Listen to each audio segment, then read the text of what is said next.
Hi അസ്സാം വലൈക്കും. നമുക്കിന്ന് നല്ല ഇൻസ്റ്റൻ്റ് ആയിട്ടുള്ള അടിപൊളി അച്ചാർ ഉണ്ടാക്കാം. സദ്യയിലേക്കൊക്കെ നമ്മൾ കൂട്ടുന്ന അടിപൊളി അച്ചാറാണ്. വളരെ സിമ്പിളായിട്ട് തന്നെ പെട്ടെന്ന് തന്നെ അച്ചാർ ഇട്ട കടന്ന് നമുക്ക് കഴിക്കാനും പറ്റുന്ന സൂപ്പർ അച്ചാറാണിത്. അതിൻ്റെ റെസിപ്പിയിലേക്ക് കിടക്കാം. അതിനായിട്ടിപ്പോൾ ഞാൻ ഒരു 3-4 മാങ്ങ എടുത്തിട്ടുണ്ട്. നമുക്കൊരു 3 മാങ്ങ കൊണ്ട് ഈ ഒരു റെസിപ്പി ചെയ്യുന്നത്. അത്യാവശ്യം നല്ല വലിപ്പം, അതേപോലെ നല്ല പുളിയുള്ള മാങ്ങയാണ്. നിങ്ങളുടെ അടുത്ത് ഇതുപോലെ തന്നെ പുളി കൂടുതലുള്ള മാങ്ങയാണെന്നുണ്ടെങ്കിൽ മുറിച്ചതിന് ശേഷം ഒന്ന് ഉപ്പ് പുരട്ടിയിട്ട് കുറച്ചൊരു 5 മിനിറ്റ് 10 മിനിറ്റ് നേരം ഒന്ന് വെച്ചാൽ മതി. നമുക്കിതൊന്ന് മുറിക്കാം.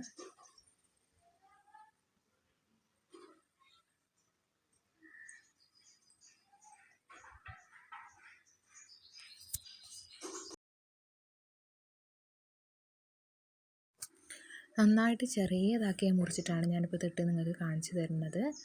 അതിനുകൊണ്ട് ഇതുപോലെ ചെറുതാക്കി അരിഞ്ഞിട്ട് ഇതുപോലെ ഒന്നും കൂടി ചെറുതാക്കി കട്ട് ചെയ്യാം. ചില നാട്ടിൽ ഇതിനെ കടുമാങ്ങ എന്ന് പറയും. ഈ സദ്യയിലേക്ക് ഇടുന്ന അച്ചാറിനെ നമുക്കത് ഇൻസ്റ്റൻ്റ് ആയിട്ട് തന്നെ അപ്പം തന്നെ കഴിക്കാവുന്നതേ ഉള്ളൂ.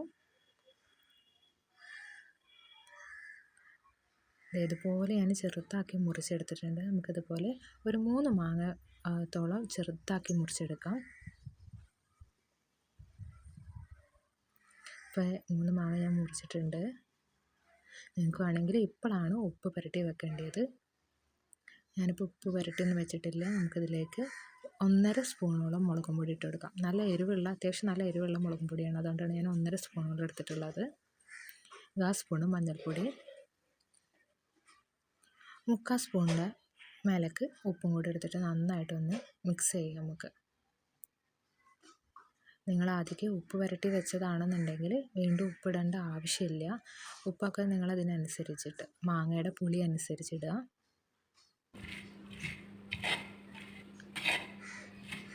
ഇതിലിപ്പോൾ ഞാൻ വിനാഗിരി, സുർക്ക അതൊന്നും ചേർക്കുന്നില്ല.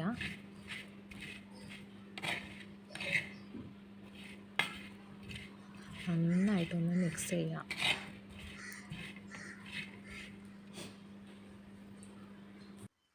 മിക്സ് ചെയ്തിട്ട് നമുക്കൊരു 10 മിനിറ്റ് നേരം ഇതൊന്ന് മാറ്റി വെക്കാം. ആ നേരം കൊണ്ട് നമുക്ക് ഇതിലേക്ക് വറവ് ഇടാനുള്ളതൊക്കെ തുടങ്ങാം. ഒരു പാനിലേക്ക് ഒരു 3.5 ടേബിൾ സ്പൂണോളം നല്ലെണ്ണ അല്ലെങ്കിൽ വെളിച്ചെണ്ണ, നല്ലെണ്ണയോ വെളിച്ചെണ്ണയോ എടുക്കുക. നല്ല ഒന്ന് ചൂടായി വരുമ്പോൾ 1/2 സ്പൂണ് കടുകും 1/2 സ്പൂൺ ഉലുവയും കൂടെ ഇട്ടിട്ട് നമുക്കൊന്ന് പൊട്ടിച്ചെടുക്കണം. നന്നായിട്ട് പൊട്ടിയതിന് ശേഷം നമുക്ക് 2 പിടി കറിവേപ്പിലയും കൂടി ഇട്ട് കൊടുക്കാം. അതിലേക്ക് 3 മുളകും കൂടി, ഉണക്കമുളകില്ലേ അതും കൂടി ഇട്ട് കൊടുത്തിട്ട് നന്നായിട്ടൊന്ന് മൂപ്പിച്ചെടുക്കാം. കരിഞ്ഞു പോകരുത്. തീയൊക്കെ ഒന്ന് ലോ ഫ്ലെയിമിൽ വെച്ചതിന് ശേഷം വേണം ഈ ഉണക്കമുളകൊക്കെ ഇടാൻ. ഇനി നമ്മൾ നേരത്തെ മൂടി വെച്ച് ഈ ഒരു മാങ്ങയിലേക്ക് ഇതൊന്ന് ഒഴിച്ചെടുക്കാം. ഇത്ര സിമ്പിളാണ് ഈ ഒരു റെസിപ്പി. പക്ഷേ നല്ല അടിപൊളി ടേസ്റ്റാണ്. ഒരുപാട് ദിവസം ഇത് ഇരിക്കുകയും ചെയ്യും. പക്ഷേ ഇൻസ്റ്റൻ്റ് ആയിട്ട് തന്നെ നമുക്ക് ഇപ്പം ഉണ്ടാക്കി ഇപ്പം തന്നെ കഴിക്കാനും പറ്റുന്ന അടിപൊളി ഒരു അച്ചാറും കൂടിയാണിത്.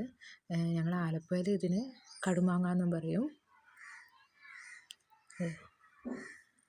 മലപ്പുറത്താണെങ്കിൽ അച്ചാറെന്ന് പറയും.